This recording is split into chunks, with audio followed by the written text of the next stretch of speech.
chapitre 21. Le roi d'Arad, un Cananéen habitant le Négev, apprit qu'Israël arrivait par le chemin des Atarim. Il combattit contre Israël et lui fit des prisonniers. Alors Israël fit ce vœu au Seigneur. Si tu consens à livrer ce peuple entre mes mains, je vouerai ces villes à l'anathème. Le Seigneur écouta la voix d'Israël et lui livra les Cananéens. On les voua à l'anathème, eux et leurs villes, et l'on donna à cet endroit le nom de Horma, c'est-à-dire voué à l'anathème. Ils quittèrent Hor la montagne par la route de la mer des roseaux en contournant le pays d'Édom, mais en chemin, le peuple perdit courage. Il récrimina contre Dieu et contre Moïse. « Pourquoi nous avoir fait monter d'Égypte ? Était-ce pour nous faire mourir dans le désert, où il n'y a ni pain ni eau ? Nous sommes dégoûtés de cette nourriture misérable. » Alors le Seigneur envoya contre le peuple des serpents à la morsure brûlante, et beaucoup en moururent dans le peuple d'Israël. Le peuple vint vers Moïse et dit : « Nous avons péché en récriminant contre le Seigneur et contre toi. Intercède auprès du Seigneur pour qu'il éloigne de nous les serpents. » Moïse intercéda pour le peuple, et le Seigneur dit à Moïse : « Fais-toi un serpent brûlant, et dresse-le au sommet d'un mât. Tous ceux qui auront été mordus, qu'ils le regardent, alors ils vivront. » Moïse fit un serpent de bronze et le dressa au sommet du mât. Quand un homme était mordu par un serpent et qu'il regardait vers le serpent de bronze, il restait en vie. Les fils d'Israël partirent et campèrent à Oboth. Puis ils partirent d'Oboth et campèrent aux ruines des Abarim, dans le désert qui est en face de Moab, du côté du soleil levant. Ils partirent de là et campirent. Ils partirent de là et campèrent au désert de Zéred. Ils partirent de là et campèrent au-delà de l'Arnon, qui dans le désert sort du territoire des Amorites. L'Arnon, en effet, marque la frontière de Moab, entre Moab et les Amorites. C'est pourquoi on mentionne dans le livre des guerres du Seigneur, Waheb en Soufa, les torrents de l'Arnon et les pentes de ces torrents qui est incliné vers le site d'Ar et longe la frontière de Moab. De là, ils allèrent à Béer, c'est-à-dire le puits.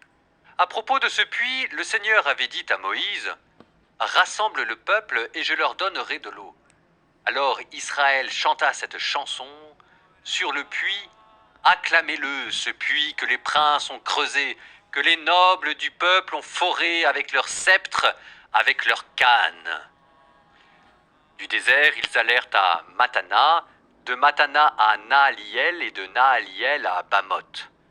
Et de Bamoth au vallon qui se trouve au champ de Moab, vers le sommet du Pisga, qui fait face à la steppe et la domine.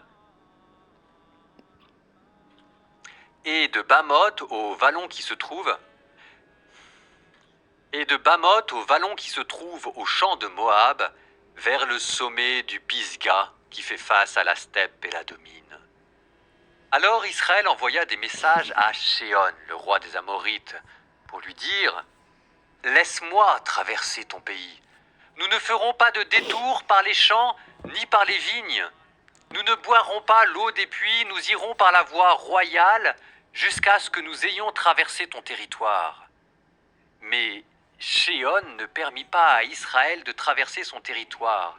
Il rassembla tout son peuple et sortit à la rencontre d'Israël en direction du désert.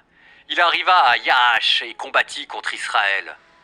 Israël le passa au fil de l'épée et prit possession de son pays, de l'Arnon jusqu'au Yabok, jusqu'à la frontière des fils d'Ammon, car la frontière des fils d'Ammon était fortifiée. Israël prit toutes ces villes.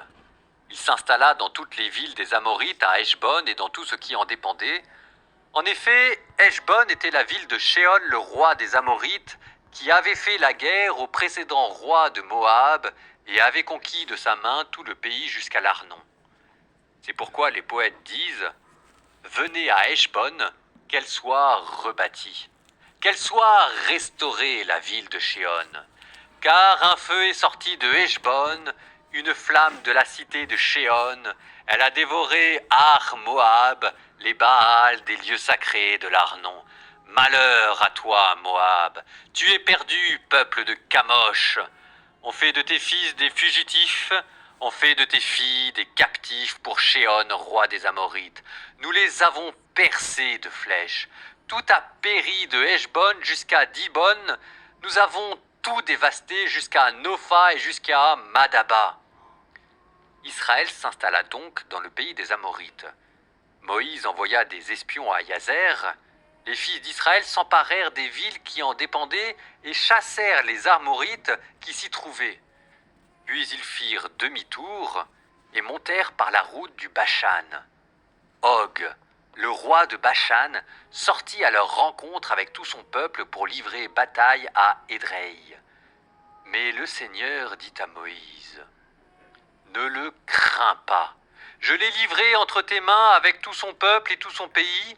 Tu le traiteras comme tu as traité Shéon, roi des Amorites, qui siégeait à Heshbon. » Ils le battirent donc, ainsi que ses fils et tout son peuple, au point de ne laisser aucun survivant, et ils conquirent le pays.